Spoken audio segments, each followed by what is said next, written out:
নিষিদ্ধ হওয়া ছাত্র সংগঠন বাংলাদেশ ছাত্রলীগের ঢাকা বিশ্ববিদ্যালয় শামসুন্নাহার হল শাখার সাবেক সহ-সভাপতি নিশিতা ইকবাল নদীকে গ্রেপ্তার করা হয়েছে।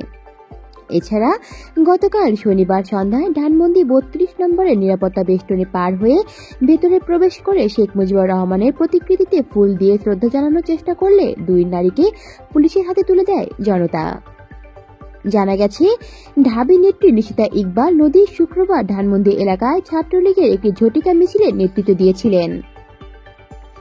ঢাকা মহানগর পুলিশের অতিরিক্ত কমিশনার রেজাউল মল্লিক গণমাধ্যমকে জানান, সুনির্দিষ্ট অভিযোগ ও তথ্যতে ঢাকা বিশ্ববিদ্যালয় শামসুন্নাহার হল শাখা ছাত্রলীগের সাবেক সহ-সভাপতি নিশিতা ইকবাল নদীকে গ্রেপ্তার করা হয়েছে।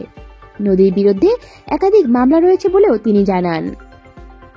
এর আগে শনিবার সন্ধ্যায় ধানমন্ডি ৩২ নম্বরের নিরাপত্তা বেষ্টনী পার হয়ে ভেতরে প্রবেশ করেন দুই নারী। এ সময় তারা শহীদ বুদ্ধিজীবী দিবস স্মরণে শেখ মুজিবুর রহমানের প্রতিকৃতিতে ফুল দিয়ে শ্রদ্ধা জানানোর চেষ্টা করে। এ সময় স্থানীয় জনতার সঙ্গে তাদের বাকবিতণ্ডা সৃষ্টি হয়। পরবর্তীতে সাধারণ মানুষের সঙ্গে তর্কে জড়িয়ে পড়া এই দুই নারীর পরিচয় পাওয়া যায়। তাদের মধ্যে একজন হচ্ছে নারী মডেল ও চিত্রনায়িকা মিষ্টি সুভাষ, অপরজন নীলুফা ইয়াসমিন। পরে তাদের ধানমন্ডি মডেল থানা পুলিশের কাছে হস্তান্তর করা হয়। মিষ্টি মডেল সুভাষ এর আগেও ঢাকা বিশ্ববিদ্যালয় টিএসসিতে শেখ হাসিনার জন্মদিনে কেক কেটেছিলেন। সেই দিনও উপস্থিত মানুষের সঙ্গে জড়ান বিবাদে, যা রীতিমতো সামাজিক যোগাযোগ মাধ্যমে ভাইরাল হয়েছিল।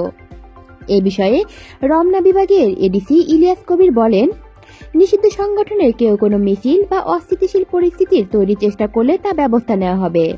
একই সাথে ওই ঝটিকা মিছিলের সাথে আরও যারা জড়িত তাদেরও গ্রেপ্তারের প্রচেষ্টা অব্যাহত আছে বলেও জানান তিনি।